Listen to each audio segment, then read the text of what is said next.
Hello, good morning. Hello, good morning. Good morning, sir. Very good morning. Okay, sir. Very good morning to you all. Every day is a new day, brings new opportunities to achieve. So it is going to be a great day.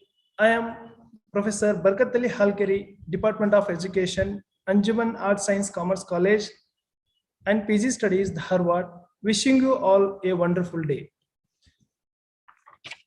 Anjuman-e-Islam's Anjuman Arts Science Commerce College and PG Studies, Harvard, Karnataka, Department of Political Science and Indian Institute of Public Administration, IIPA, Local Branch, Dharwad, Department of Political Science, Good News, Degree College, Arts and Commerce, First Grade College, Kalgatgi, jointly organize one-day national webinar on women's participation in Indian politics. The today's keynote speaker, Dr. A.R.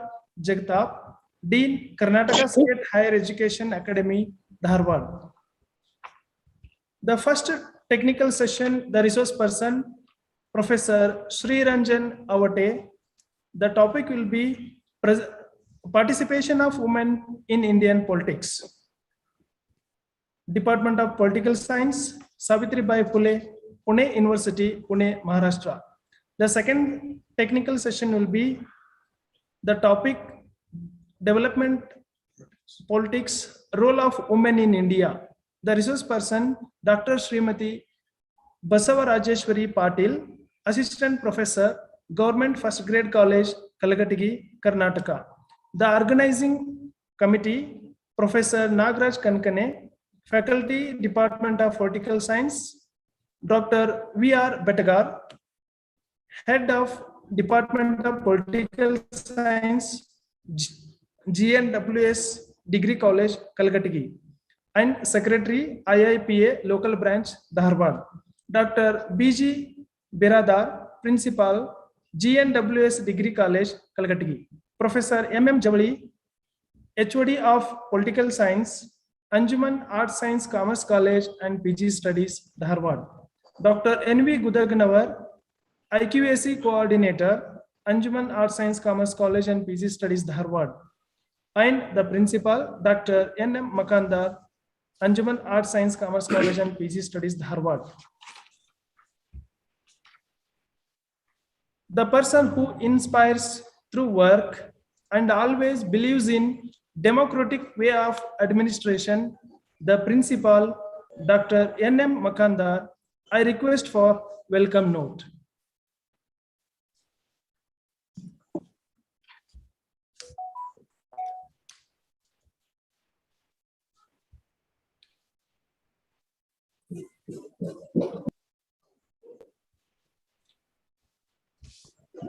Sir, it's over to Dr. N.M. Makandar, sir. Good morning. Is it audible? Sir, is it audible? Yes, sir. It is audible, sir, but a little bit a broken voice. Good morning. Is it audible? Yes, sir. Yes, sir. At the outset, on behalf of Anjuman Arts, Science and Commerce College, Dharwad, and on behalf of IIPI, and on behalf of Government First Grade College as well as the Good News College, Kalgatgi, I heartily welcome our well-wisher as well as the today's keynote speaker, Dr. A.R. Jagtap sir. I also welcome Dr. Shri Ranjan Avate, Professor of Political Science, Shri Savitribai Phule University, Pune. I also welcome Dr. Basava Rajeshwari Patil, the Assistant Professor of Political Science, Government First Grade College, Kalgatgi. Now, this session is organized in collaboration of many well-wishers, so that nowadays the people believe in collaboration. We too go with the collaboration. I also welcome the Nagaraj Kankani, the Assistant Professor of Political Science, the Head of the Department of the Calgary College Principal Dr. B.G. Birada, and our well-wisher and friend and advisor guide Dr. Vijay Kumar Betgar, and all the IQC coordinator Dr. N.E. Budagnavar. I congratulate all these collaborated or institution for having chosen one of the best topic, one of the relevant topic for this event. I welcome all the participants, all the delegates, and all the resource personnel once again to this webinar. More to Barkat Ali. Thank you so much, sir, for your inspirational More to and Barkat Ali, sir. yes, sir. Thank you so much, sir, for your inspirational and welcome talk. Now, I would like to request Professor M.M. Javadi, Head Department of Political Science, Anjuman Art Science Commerce College and PG Studies, Dharwad, for introduction of the resource persons. Thank you, Barkatali. Good morning, everyone. Department of Political Science, in association with Calgary Good News College and IIPA Dharwad branch, local branch, the department or our college organized a one-day national webinar on women's participation in Indian politics. For this webinar today, we have three eminent scholars. First of all, I introduce today's keynote speaker, our well-wisher and my good friend, Dr. A.R. Jagtap. At present, Jagtap sir is working as a Dean, Karnataka State Higher Education Academy, Dharwad. Earlier, he served as Head and Associate Professor at Government First Grade College, Dharwad. He has put nearly 30 years of teaching experience. Dr. Jagtap authored 6 books, presented nearly 50 research papers in national and international and other conferences and seminars, and he published nearly 30 articles in reputed journals. He also served as a Secretary for IIPA Local Branch, Dharwad. With this brief, I introduce Dr. A.R. Jagtap sir. Sir, you are welcome. Now, I would like to introduce the resource person for the first technical session of this webinar, Professor Sriranjan Avte, Department of Political Science, Savitribai Phule University, Pune. When I gone through Professor Sriranjan Avte's biodata, I am much surprised to see a teacher, but a poet and a writer too. Professor Avte received award from the Maharashtra government for his novel Single Mingle. In Maharashtra Talent Search Examination, he got 16th rank in 2005. Similarly, 20th rank in 2006. And Professor Avte got cleared net in the year 2014. Now he is pursuing his PhD with the topic Changing Perceptions of Democracy and Politics through Social Media. Further, Professor Avte authored 5 books and 12 academic related articles and published number of research papers in a reputed national and international journal. Further, he delivered many public speeches and special lectures and received many awards for his poetry and literary work. Last but not the least, he is active columnist in Marathi newspaper, and his article on social, political and literary issues published in various magazines. And Professor Sriranjan Avte is also a chief editor of Pakaranchi Shala, a children's magazine. With this brief, I introduce before you Professor Avte sir. Now, we have one more research person for the second technical session, Dr. Basavajeshwari Patil.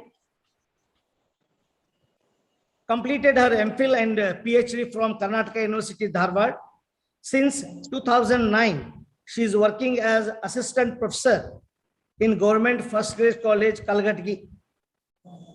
She has published 8 research papers in national conference and 5 research papers in international conferences, and also attended 6 workshops.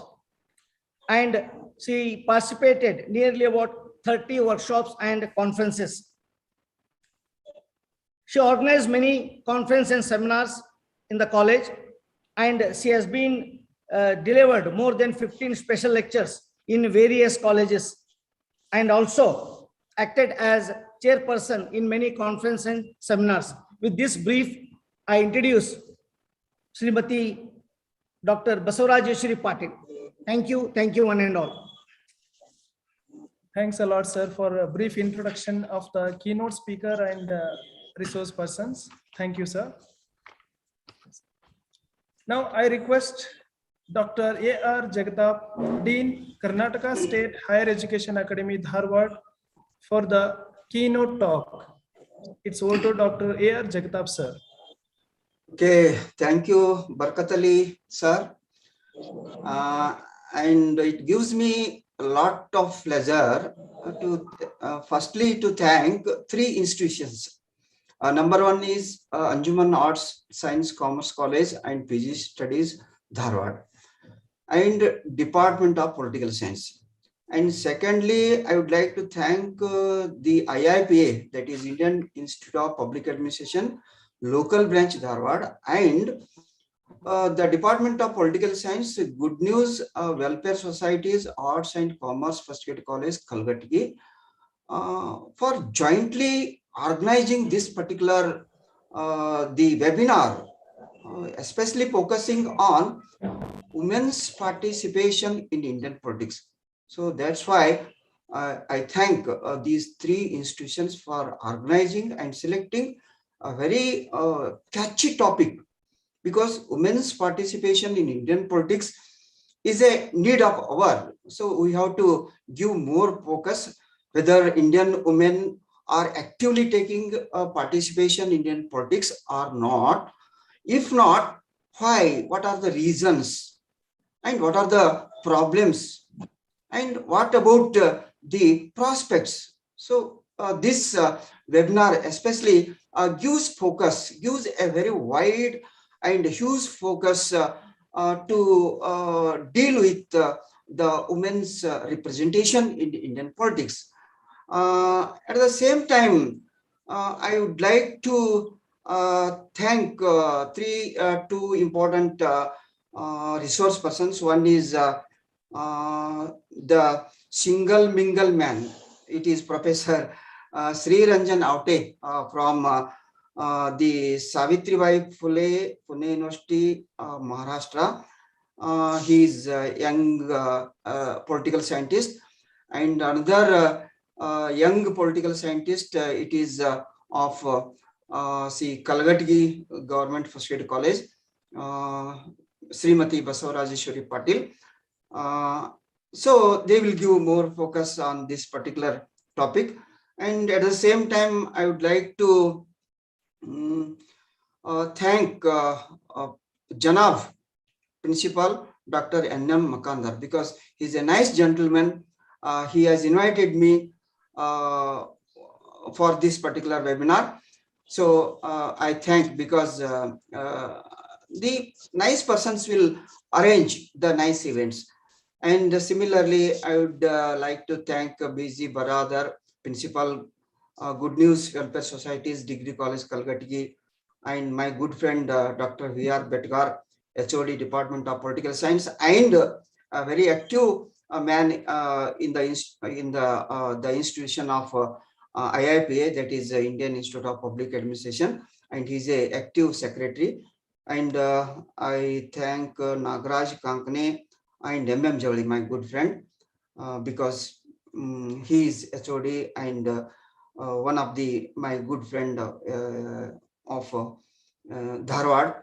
And one more, my friend, it is Yan V. Gudagnawar, Nagraj Gudagnawar, IPSC coordinator. and Nagraj Kankane, he is also my friend, because the friendship that makes a lot in the organization of the webinars.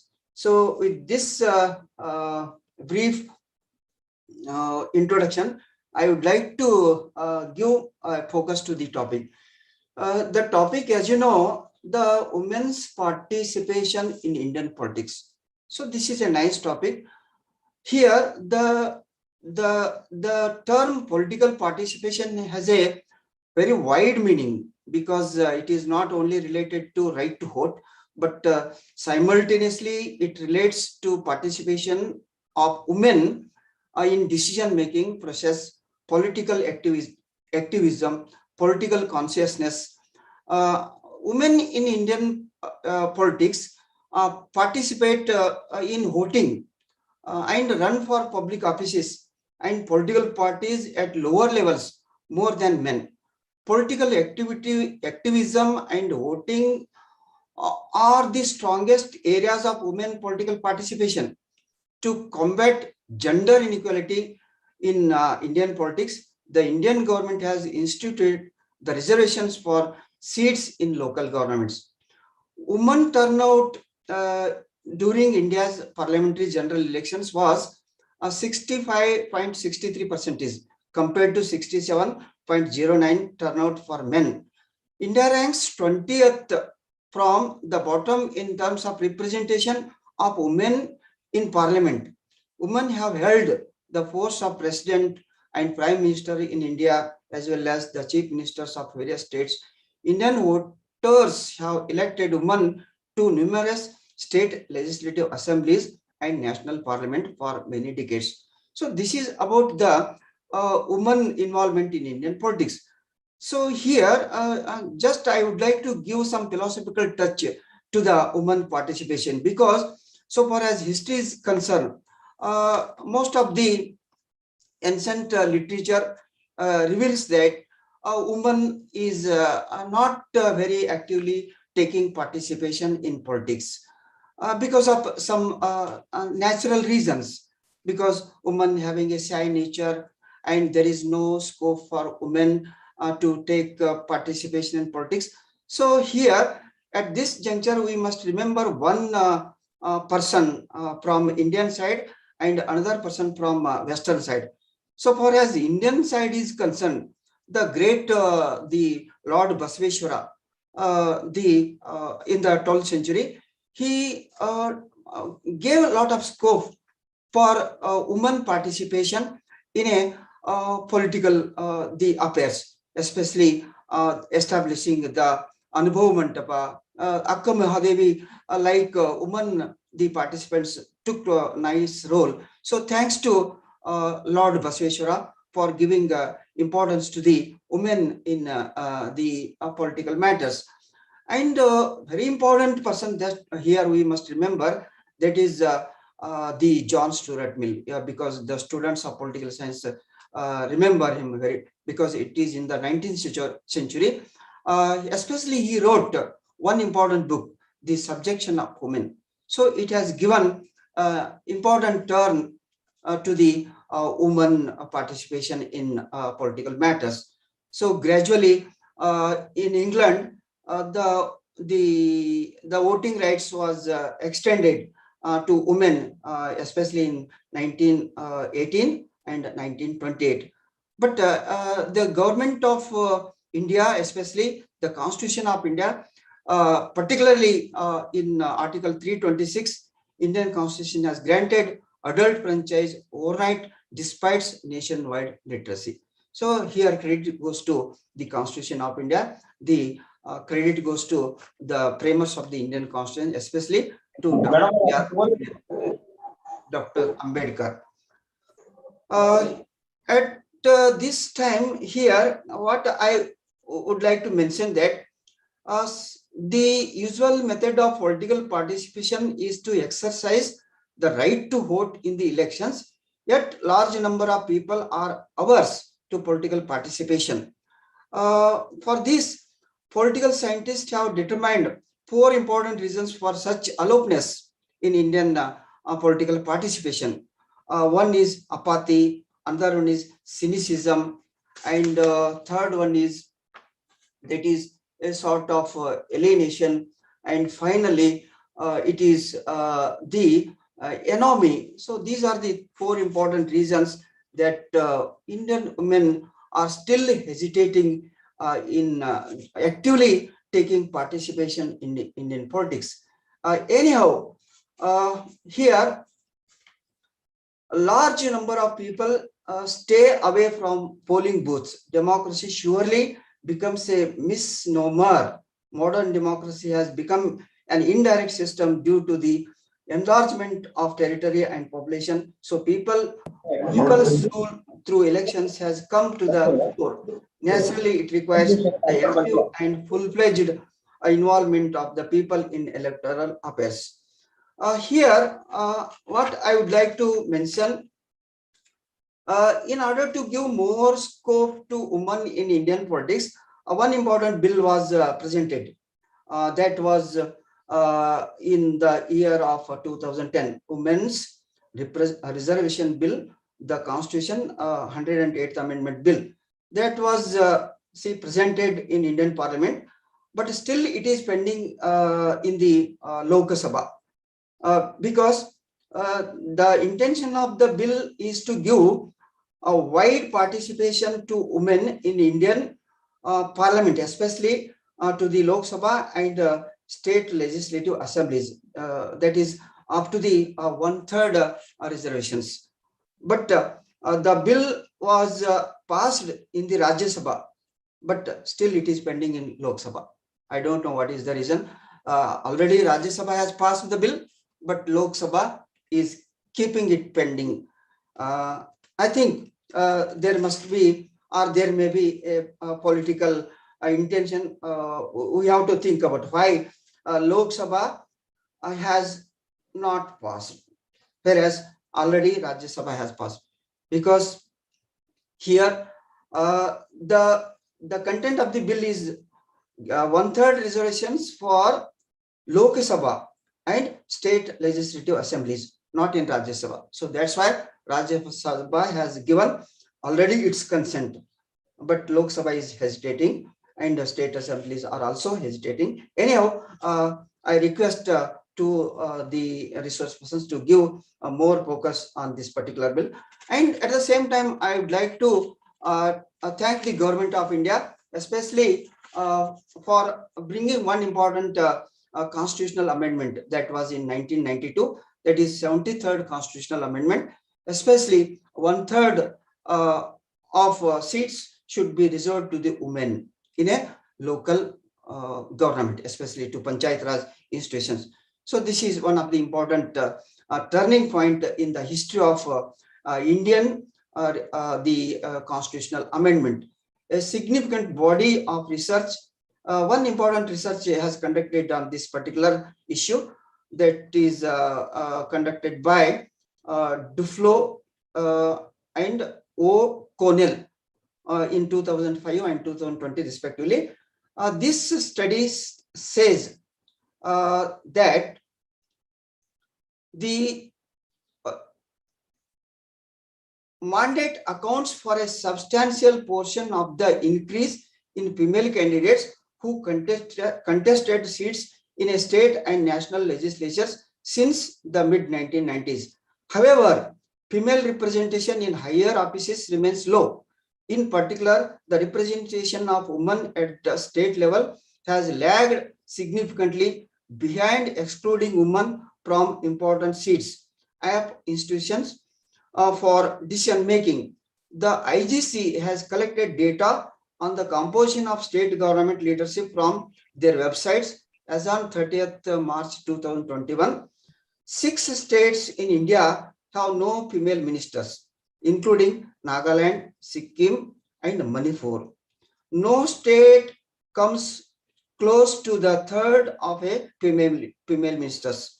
The highest proportion of female ministers is in Tamil Nadu, that is with 30%, and 68% of states have not less than 10% of female representation. Especially on another study that is conducted by Sushila Kaushik. She has a view that the women's participation in Indian politics is to improve because she has explained about the extent of nature and level of Indian women's participation is much greater than in many countries. And secondly, this participation has been more or less steadily expanding over the years through various elections as voters, as candidates, and in terms of participation in campaigning, etc. The gap in turnout between men and women is increasingly narrowing down, and the number of women getting elected to representative bodies is steadily increasing. So this is what the Sushila Kaushik has mentioned about.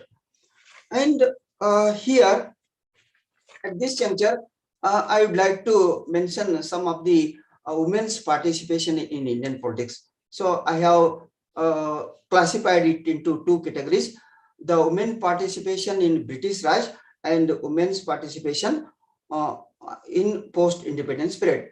Looking back to the history of India, some women, especially Annie Besant in 1917, Muthu Lakshmi Reddy in 1921, Vijay Lakshmi Pandit in 1938, Radhabai Subrayan in 1937, Begum Jahanara Shahwaz in 1942. So these were the some important women took participation in Indian politics during the British Raj. Coming to post-independence period, one of the important lady, it is Annie Mascarenhas. She lady from Kerala. She was the first woman to get elected from the Trivandrum to member of the parliament in 1951, and she is also first woman minister in Kerala in 1952. She served as a health and power minister in the government of Parar T.K. Narayanan Pillai ministry. And credit also goes to some important women in Indian politics. It is Rajkumari Amrit Kaur in 1947 to 1951, Lakshmi Menon in 1962, Indira Gandhi 1966, Pratibha Patil 1970, Mamata Banerjee 2009 until date, and Meera Kumar served as a speaker, and V.S. Ramabai, the governor of Karnataka in 1990, Sushma Swaraj in 1998, Sheila Dikshit in 1998 served as a chief minister of Delhi, Uma Bharti, Priyanka Gandhi, Sonia Gandhi, and coming to Susri, Jayalalitha, Mayawati, Kiran Bedi, and Vasundhara Devi, Rajeshwari, and coming to the present era in a present Union cabinet, it is Nirmala Sitharaman, Smriti Irani, and Shobha Karandlaj, and many women. And we must be proud to say that Union government has included 11 women ministers in a Union cabinet. But here, according to the data, the women representation here, I would like to mention 3 parliamentary Lok Sabha elections. In 2009, 15th Lok Sabha elections, 52 women politicians elected. In 2014, 16th Lok Sabha, 64 women elected. Coming to the very latest election in 2019, 17th Lok Sabha, 78 women elected. So this is about statistics of women. Here, this is the right time why women representation is low in Indian politics. Here, to conclude, it can be said that the position of women in India has improved in the last few decades. Of course, because of the spread of mass media network, more instances of atrocities against women come to light. But it would be wrong to conclude that the incidence of violence against women has risen. this is, however, not to condone those who indulge in socially disgraceful acts. So here at this junction, we have to think in terms of improve the women participation. Here, I would like to request the technical in the technical session, resource persons will. Sorry. Okay, I think it is the time to conclude the session because in a technical session, more focus will be given. So at this juncture, I would like to request Sri Ranjan Aute and Basavarajeshwari Patil to give more focus. And at the same time, I request all the participants to make it more interactive. So Thank I you, think I have given a little bit justice to this particular topic. Yeah. And thank once again to the organizers. And I request to the one Mr. Yaru. Sir, thank you, sir. Thank you, sir. I'll Okay. take center. Okay, thank you. Thank you so much, sir, for your motivational words on the topic, sir, today's topic. Now I request Professor Sri Ranjan Avate, Department of Political Science, Savitribai Phule, Pune University, Pune, Maharashtra, for the first technical session on the topic participation of women in Indian politics. It's over to Professor Sri Ranjan, sir. Will you please make me host so that I can share my PPT? Yes, sir. Share my screen, yeah. Sir, I have done, sir, already. Okay.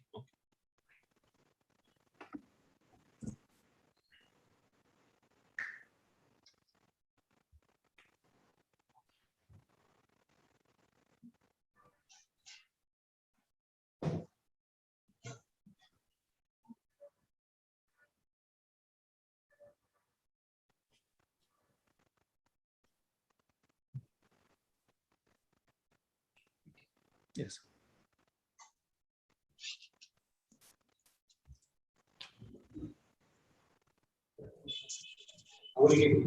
So can you see my PPT? Yes, Hello. sir. Yes, sir. Yeah, We can see. we can see. Sir. So thank you very much. It's a privilege to be.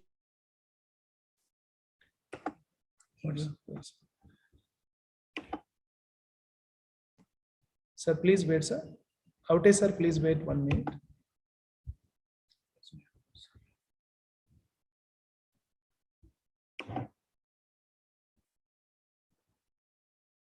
Sir, kindly unmute, sir. Aute, sir. Hello. Hi, yes, sir. It's audible, sir. Please. Yes. It's really privilege to be here for this one-day national webinar organized by Anjuman Arts, Science and Commerce College, along with Indian Institute of Public Administration, local branch Dharwad. I also thank Professor Jagtap, and it's really privileged to be here and sharing though this virtual dais with him, such a renowned person, and also Patil ma'am. I also thank Maqsood sir and all the organizers for inviting me for this session. It's really I take pride in saying that I come from the Savitribai Phule Pune University, and this university takes pride in mentioning the name of Savitribai Phule, who started a school and schools for girls, and doors of education were opened in 19th century. So now today's topic is participation of women in Indian politics, and and I come from Savitribai Phule Pune University. So this is really good coincidence. As you can see in this opening slide, this is a picture where it says that women's place is in the house, and it's not in the house, it's House of Parliament. So as we are going to discuss about participation of women in Indian politics, I think it was always said that women's place is at the feet of Brahma or man, or this patriarchal system says that she is inferior. We all know that Manusmriti, which says that Nastri Swatantriyam Arhati, that means she is not able to exercise, she should not be able to exercise her freedom. And that's why we discarded Manusmriti and we adopted Indian Constitution. So today, when we are going to talk about participation of women in Indian politics, I think I would like to start with this.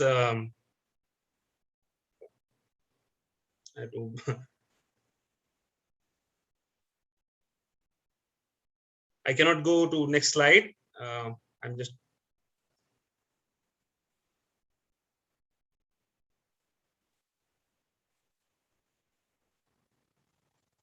So this is famous quote by Dr. Ambedkar.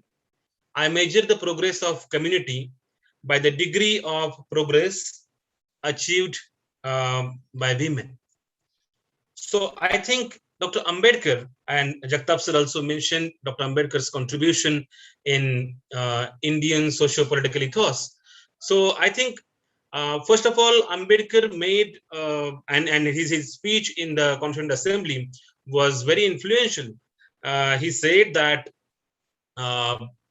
first of all, his understanding about the trinity of values propounded by the French Revolution, liberty, equality, and fraternity, where he clearly said that French Revolution propounded the value of liberty at the cost of equality, while Russian Revolution propounded or assured the value of equality at the value of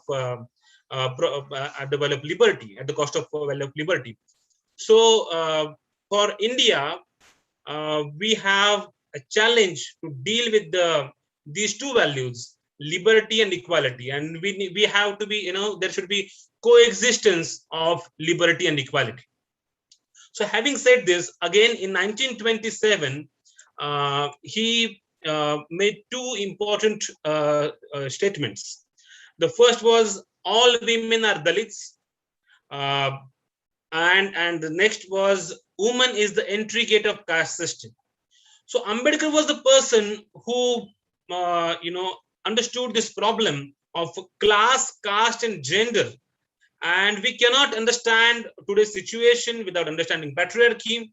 We cannot understand the dynamics of religion, class, caste, and gender. So I think comprehensive approach was given by Dr. Ambedkar.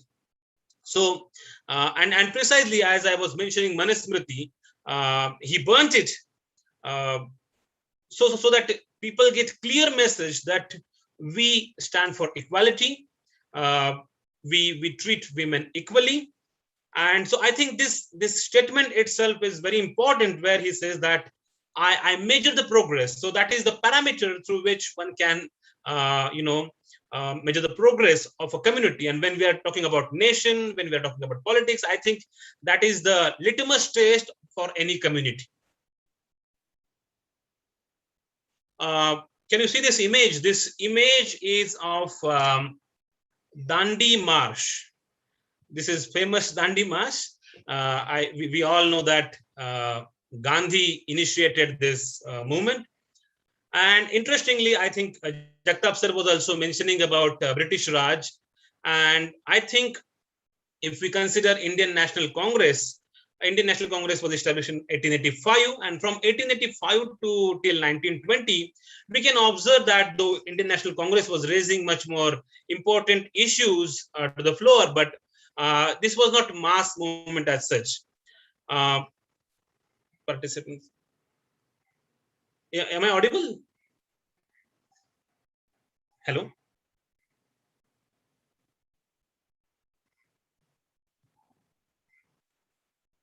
Hello, am I audible?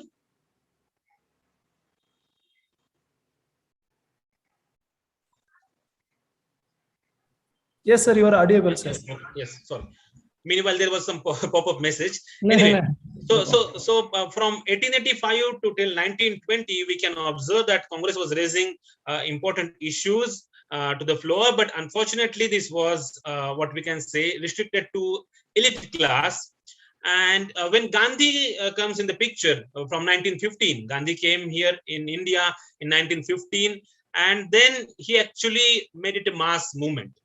So while making this mass movement, he was insisting on the participation of women, and that's why we can clearly see rising participation or the increased participation of women in freedom struggle after the arrival of M.K. Gandhi.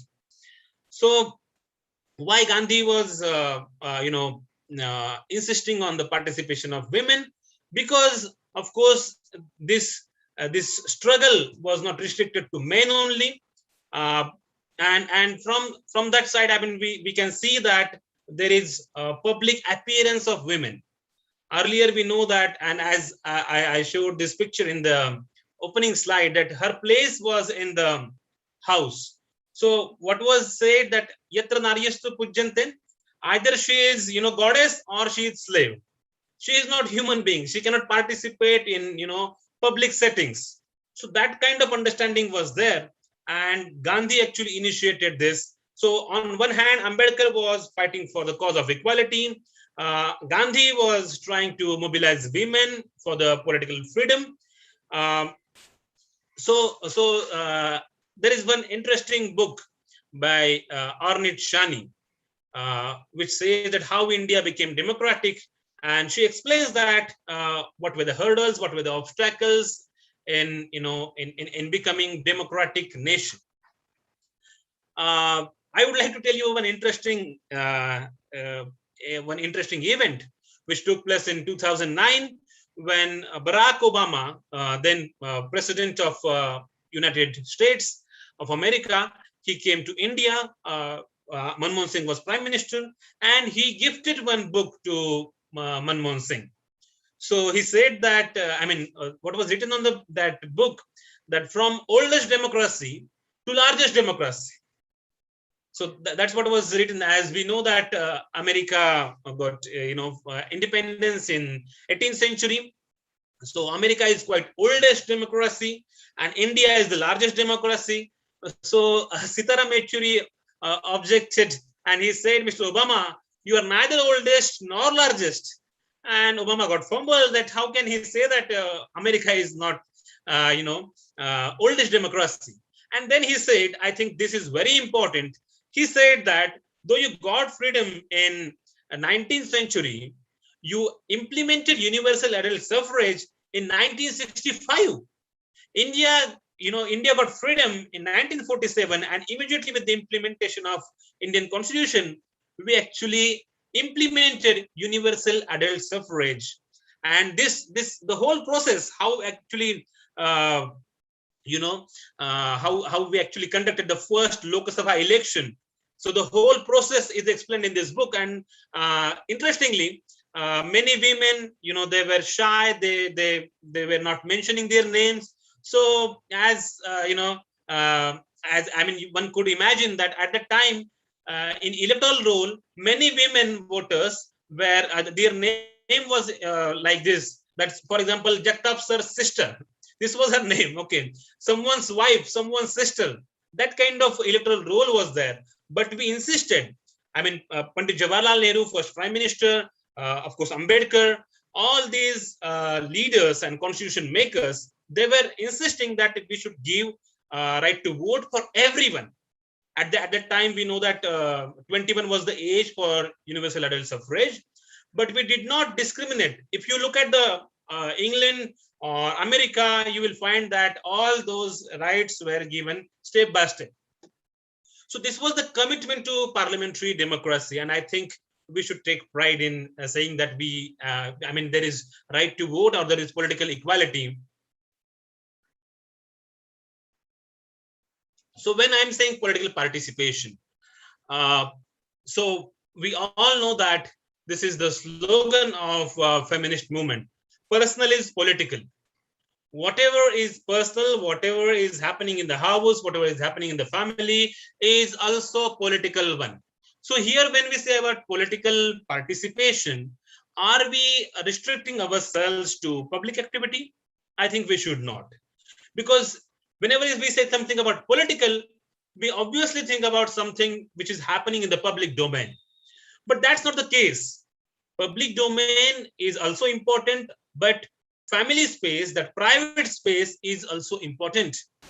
But I mean, and again, when we say about political representation or political participation, we generally talk about electoral vote. I think Jagtap sir has given us statistics.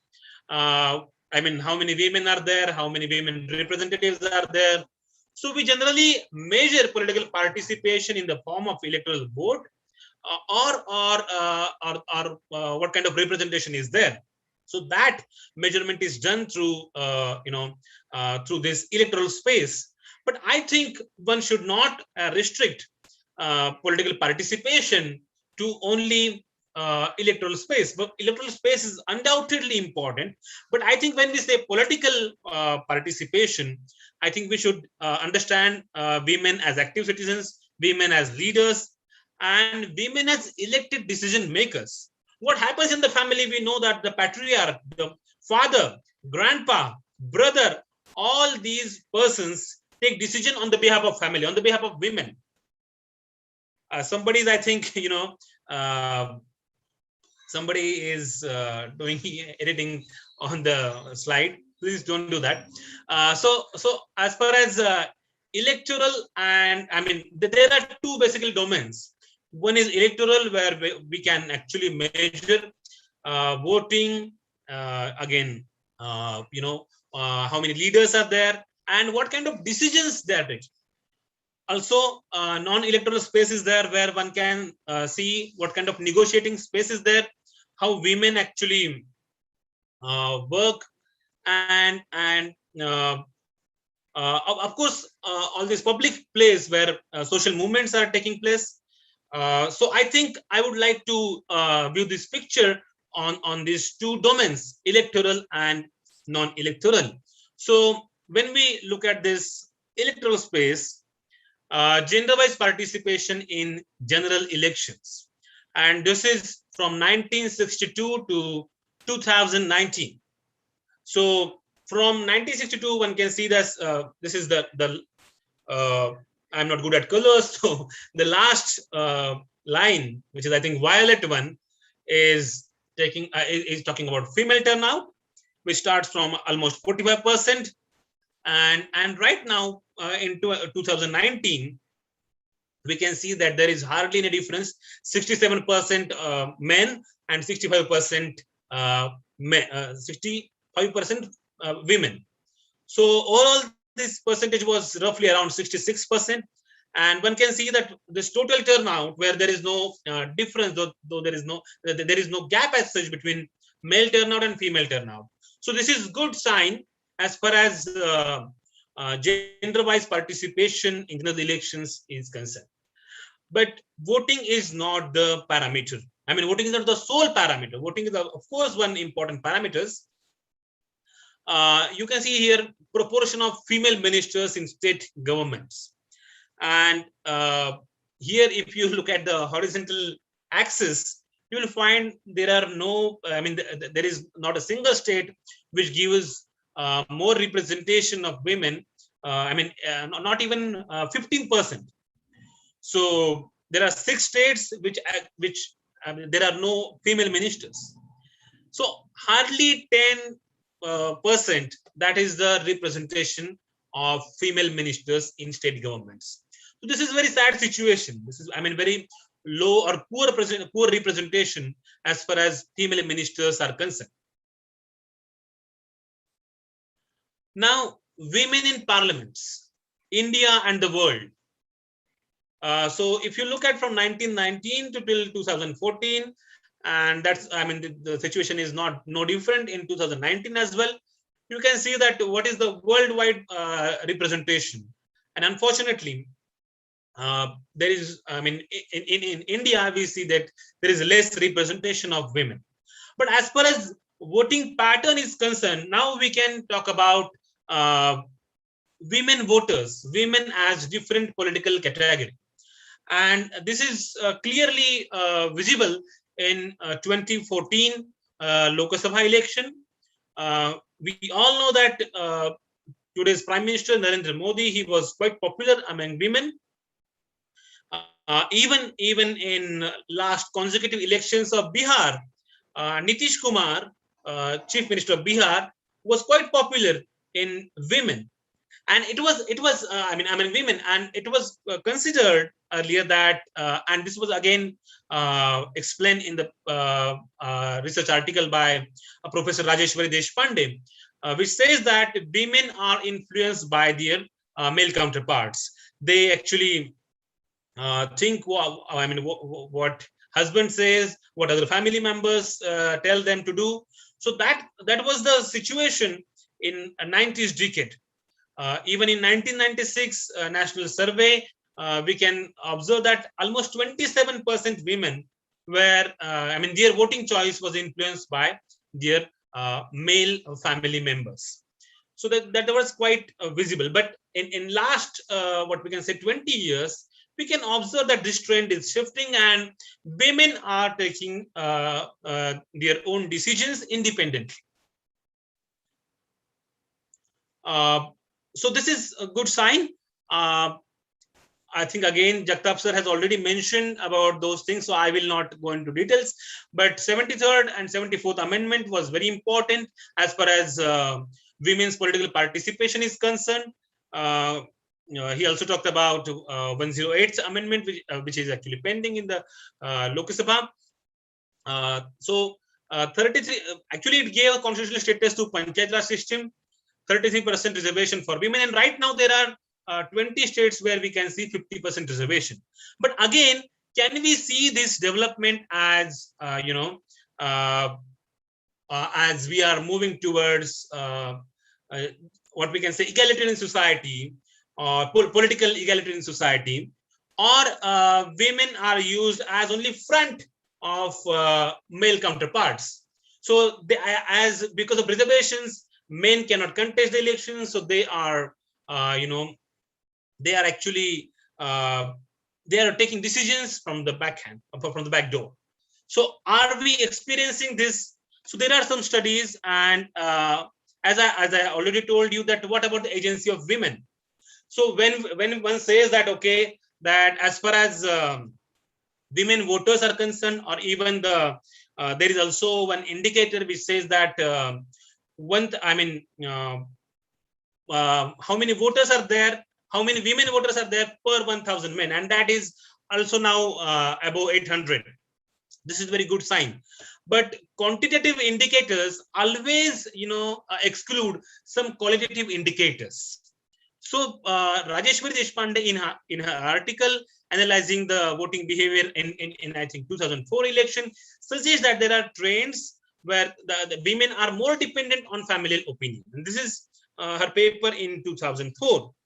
But I would like to mention another paper which is regarding Panchayat Raj, and this is also in the book by Abhijit Banerjee and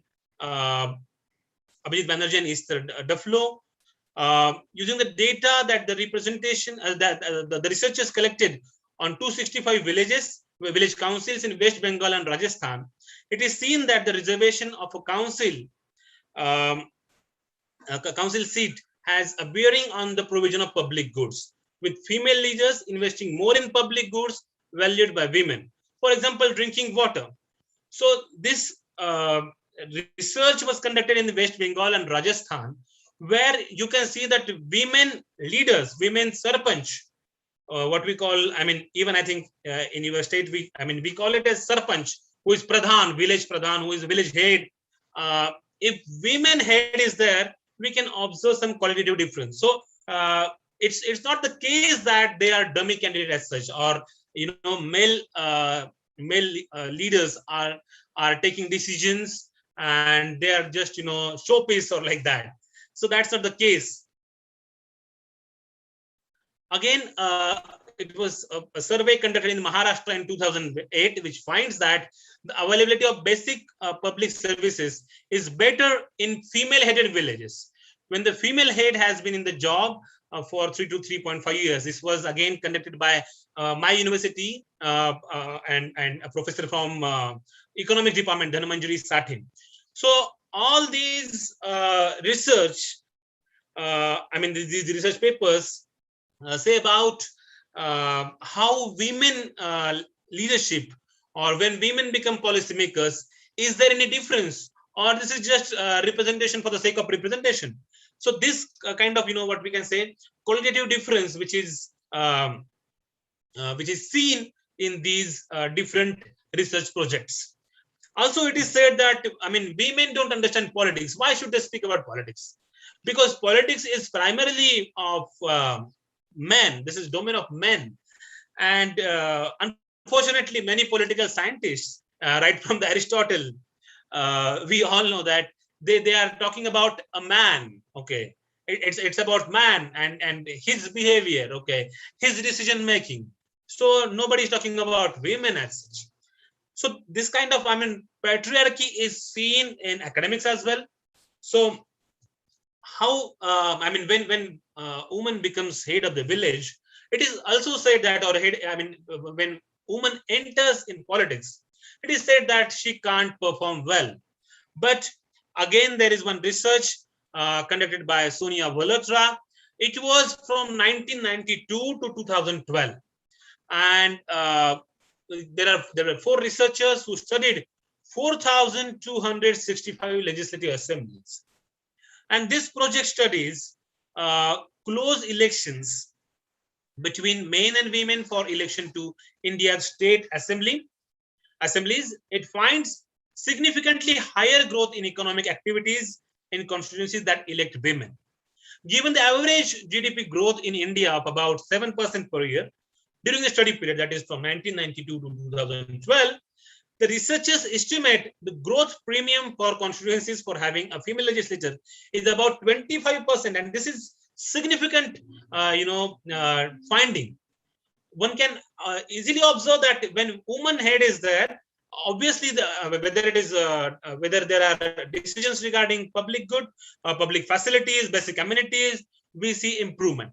The researchers also find evidence that women legislators are less likely to be criminal and corrupt, more efficient at completing projects, and less vulnerable to political opportunism. And this observation is very, very important, because we know that, whatever may be the political party, we see these are the chronic problems, crime or corruption. So women are less likely to be criminal or corrupt. I think this finding is very important. And, this is what we can say, eye-opening observation, and also thought-provoking observation. So this is not restricted to, as I said, that to electoral space as such. There are non-electoral spaces where we can see that women are protesting against this patriarchal polity, and that patriarchal polity is not restricted to any particular election, not about particular men, and there are a number of women and a number of movements. Like when one may remember that Me Too movement, which was from, I think, in 2017. It was in the Western countries. It was even before that, and regarding sexual harassment. And one should also remember that all these agitations or protests, there was fruitful outcome. Earlier, we know that there were Vishaka guidelines after the sexual harassment to curb the sexual harassment at workplace. Again, Black is Beautiful, when some sort of aesthetic parameters are imposed on women, that you should look like this, you should look like a doll. Okay, that type of portrayal is from mainstream popular media, whether it is Bollywood, whether there are web series. Needless to say about all those things, but when it is portrayed like that, and women protest against this patriarchal polity, which imposes from all those movements. Here one can see the image of one woman who participated in this Shaheen Bagh movement, which I think almost more than 3 months these women who were taking care of their families. At the same time, they were protesting against NRC CA. Even one can see that here is, one can see that this was the farmers' protest. Women were fighting against those 3 farm laws. One may agree or disagree with these laws, whether CA, NRC, or farm laws, but one must admit that that there are some, what we can say, there is increased political participation of women, whether there is electoral space or non-electoral space. But unfortunately, this this representation is poor, and which is already, I think, again, Jagtap sir was mentioning this. As far as global gender gap index of 2021 is concerned, I think you can see the position of India. Out of 156 countries, we stand at 140. And this is, this is really poor performance. Even as far as South Asia is concerned, our rank is 6. Even Bangladesh, Nepal, Sri Lanka, all these countries are ahead of us. So this is really, poor performance as far as global gender gap is concerned. This was a story during the COVID-19 pandemic that what do countries with the best coronavirus responses have in common? And interestingly, the answer is women leaders.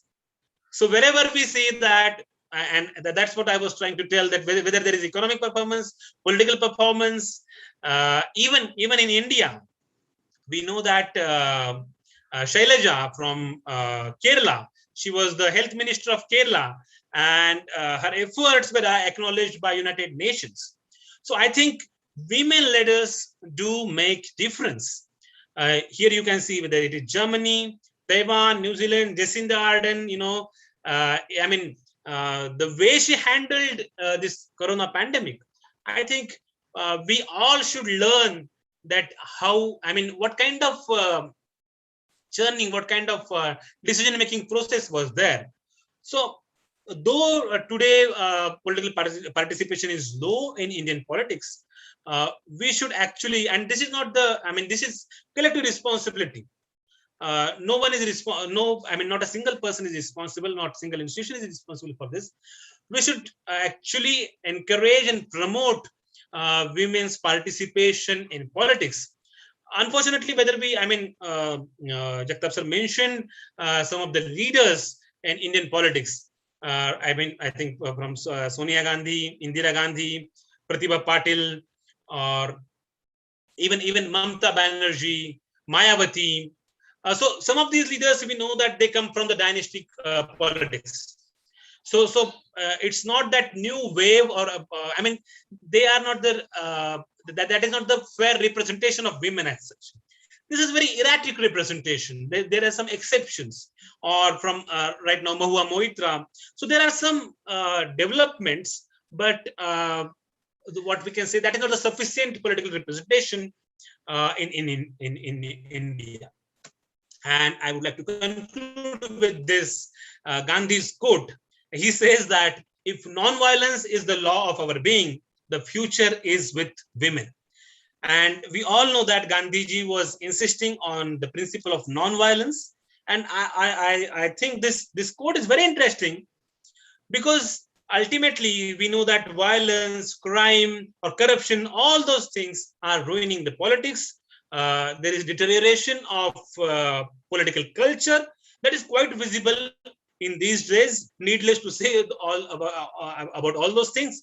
But if we take this spirit of this quote, or the essence of this quote of Mahatma Gandhi, that the future is with women, that let them sit on the driving seat, and let's be active participant in this political process. Thank you very much.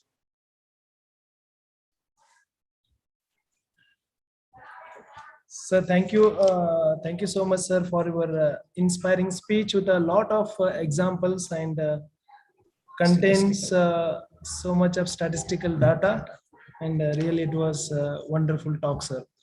Thank you so much, Professor Sriranjan Avate, sir.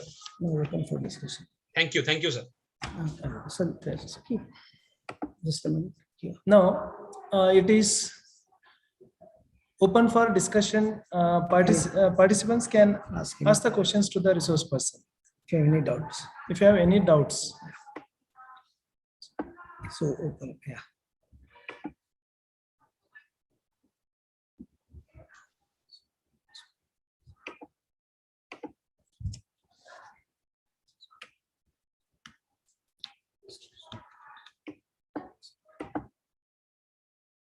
Let us repeat.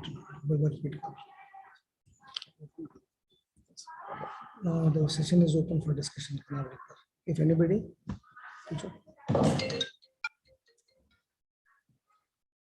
If any participants want to ask the question to the resource person, you are free to ask now. the session is open.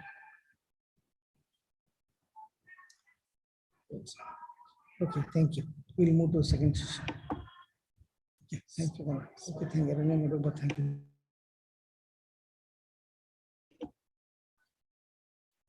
Okay, thank you all. Thank you, sir, for your wonderful presentation. Now let us move for the second session. The topic is development politics, role of women in India. The resource person is Dr. Srimati Basavarajeshwari Patil, Assistant Professor, Government First Grade College, Kalkatigi, Karnataka. It's over to Dr. Srimati Basavarajeshwari Patil, Madam. Good afternoon, everybody. I thank the organizers for giving this opportunity to me to share my views on developmental politics and role of women in India. And I congratulate Avate sir for his wonderful presentation. As a keynote speaker, Jagtap sir also triggered the session in a very well manner. So before discussing about developmental politics and role of women in India, we must know what is developmental politics. So developmental politics is that activity which brings about changes in the life of people living in the society for their betterment through political institutions. Political factors influence economic development by supporting or disrupting the process of development. The politics of development or developmental politics has always been at the core of modern economic activity. Developmental politics is essentially about integration of women into the global economy by improving their status and assisting them in their contribution to the total development of the society. Within the framework of a democratic polity, our laws, developmental policies, plans, programs have aimed at women's achievement in different spheres. The principles of gender equality is enshrined in the Indian Constitution. Constitution not only grants equality to women, but also empowers the state to adopt measures of positive discrimination in favor of women. Women empowerment is need of the hour in India because women in India make 7.5% of the world total population and 48.4% in Indian population. So for the development of the country, state should empower women and should include her in all fields of development. Otherwise, it is hard to develop the economy in an inclusive, sustainable way when half of the population is not fully participating in the national development. Traditionally, development was understood as economic wealth, economic progress measured in terms of gross national or domestic products. Now the Indian economy is going through a difficult phase. Indian leaders wanted this growth to be significantly more. According to estimates, GDP product is expected to grow at its lowest rate, which further underscores concern about the country's financial growth. According to economists, there are many reasons for downturn in the economy. But here I argue that lack of inclusive workforce, particularly with regard to women, is also a reason for this economic crisis. Thus, development must be viewed in the broader sense as encompassing both economic and social opportunities and affecting different social groups like women and other vulnerables. India ranks 120th among 131 countries in female labor force participation rates. At present, there are 432 million working age women in India, in which 343 million are not in formal work. A report by McKinsey Global Institute has established that India could add $770 billion to its GDP by 2025, simply by giving equal opportunities to women. Yet the present contribution of women to the GDP remains at 18%, whereas the global average is 40%. Data released by the World Bank regarding female labor force participation rates for 2018 and 19, working age women either being employed or available for work in India is as low as 21.8%, and presently it has decreased to 12%. India's poor record on women representation is starkly revealed by the World Economic Forum's Global Gender Gap Index 2021, as Avteser said, where it has slipped 28 places, ranking 148th among 156 countries. Literacy rate among women are among lowest in the world because education for females in India is being viewed as uneconomical. So the social and economic deprivation in India is bundle of contradiction. So when we try to linkage between developmental politics and women in general has various dimensions. Government in India is all pervasive and strong, yet its capacity to affect the long-term developmental prospects of its citizen or to increase growth remain limited. The problem of development is found in its weakness to find links between democracy and development, as well as the impact of centralization is subverting local and market potentials. In the 1990s, seemed to confirm this picture since it considered with liberalization policies that sought to reduce the power of the state and replace them with the market force and international competition. This has puzzled the scholars such as Ridal, who went on to characterize the Indian state as soft and as weak and strong. Rudolph and Rudolph noted that the Indian state defies easy generalization in that it has alterned between reflexive relations with the society.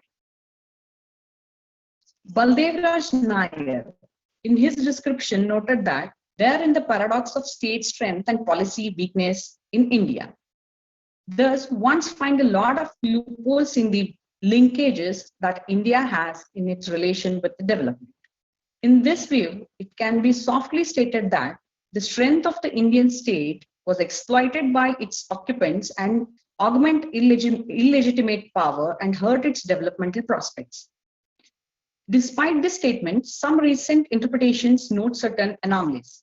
Asima Sinha and Patrick Heller focus their attention on regional variation in developmental prospects.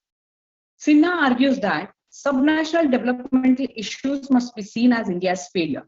Thus, due to the failing linkage between developmental pivots, long-term economic performance, as well as the need to address social and equity needs of a poor and underdeveloped population in India is jeopardized. So with this, in conclusion, I would like to quote the World Bank's World Development Report on Gender Equity and Development identified women's voice, agency, and participation as a key dimension of gender equality and as a major policy priority in development. In particular, WDR focused on 5 expressions of agency. First one is women's access to and control over resources. Second one, freedom of movement. Third point, freedom from the risk of violence. Fourth one, decision-making over family formation. And the fifth one is having voice in society and influencing policy. An important expression of women agency is women's political participation and their ability to fully engage in public life. It also, WDR also advocated to change the patriarchal views of development. Indian women is having a very challenging role because, as I observed, Today, women are fighting for the survival of their family, which is also patriarchal. But most of them are working in unorganized sectors, and her labor is not counted in the national economy. So we are not making proper use of almost half of the population for the development of the nation. This is happening because in Indian society, in most of the cases, the birth of a girl child is not by choice. And though our laws and policies are in favor of her contribution to development, there is a contradiction in the practices of our society and laws. For other vulnerable groups, it is easy to use laws to fight against their exploitation. But for women, she has to protect herself. Otherwise, it is likely that she must be ready to fight with her near and dear ones if she want to take use of law. So, and land and property ownership is also a big crux. Though the law says girl child have equal right in a family, it is not always practiced. With all these contradictions and challenges, Indian women is making a very silent revolution to prove her capacity to make her contribution in national development. Therefore, I conclude by saying that the politics about women exclusion in development is not a good strategy. It is time we change this to a more positive and inclusive development paradigm. Thank you. Thank you for giving this opportunity. Thank you so much, ma'am, for your qualitative and more informative session on the topic development politics, role of women in India. Thank you so much, ma'am. Open for discussion. Now it's a time for open session for the discussion. If any participants want to discuss with the madam, you are allowed now. You can put the question in chat box also.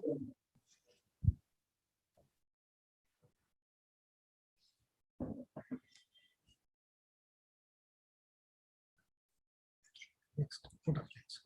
Okay, thank you.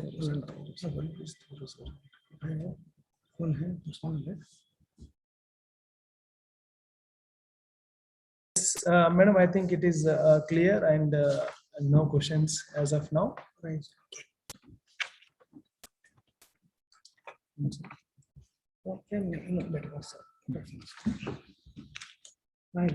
Now I request Dr. V.R. Betgar, Head Department of Political Science, GNWS Degree College, Kalkatgi, and Secretary IIPA Local Branch, Dharwad, for to propose vote of thanks. Over to Betgar. Thank you, sir. Audible? Is it Yeah. audible? Yeah, audible. Yes, sir. Okay. Yes. Okay. Respected dignitaries and academicians, good afternoon to all. Being one of the organizers of this one-day national seminar, a national webinar on women's participation in Indian politics, which is organized by Department of Political Science, Anjuman Arts, Science, Commerce College, Dharwad, in collaboration with Indian Institute of Public Administration, Local Branch, Dharwad, and Good News Welfare Societies, Arts and Commerce First Grade College, Kalkatgi. It is my privilege and bounden duty to propose vote of thanks. Firstly, I thank the Honorable Chief Guest and keynote speaker of this webinar, Dr. A.R. Jagtap, Dean, Karnataka State Higher Education Academy, Dharwad. Insightful keynote address on behalf of Anjuman Arts, Science, Commerce College and Indian Institute of Public Administration, Local Branch, Dharwad, and Good News Arts and Commerce First Grade College, Kalkatgi, and myself, I thank him. Thank you very much, Dr. Jagtap sir.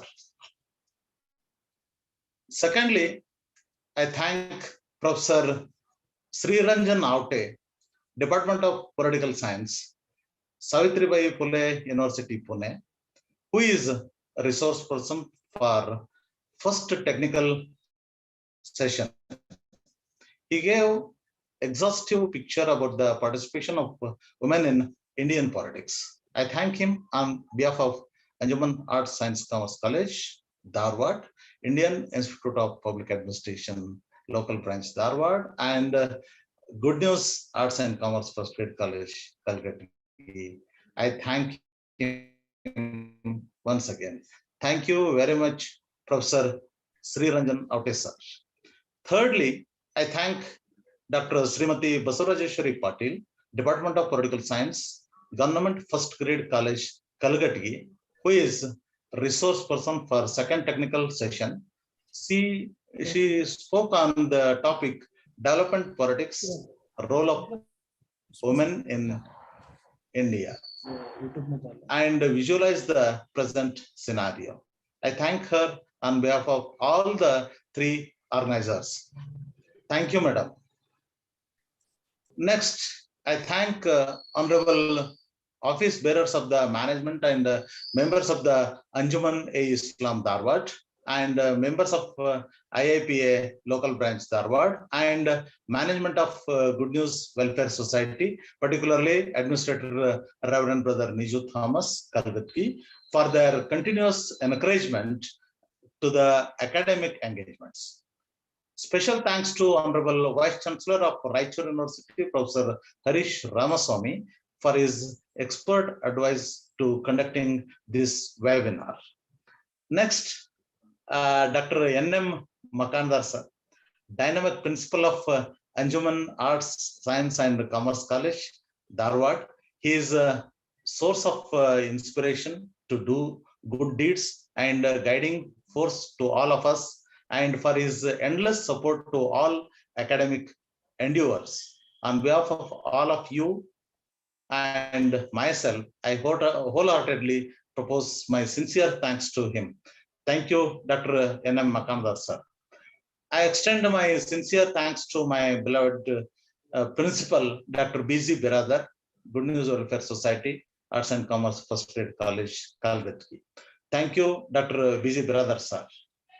Now, I thank Professor Maksud M. Javli, Organizing Secretary of this webinar and Head of the Department Political Science, Anjuman Arts and Science Commerce College, Dharwad, for welcoming and introducing chief guests and resource persons to this national webinar, and who is the main instrumental person to organize this webinar successfully.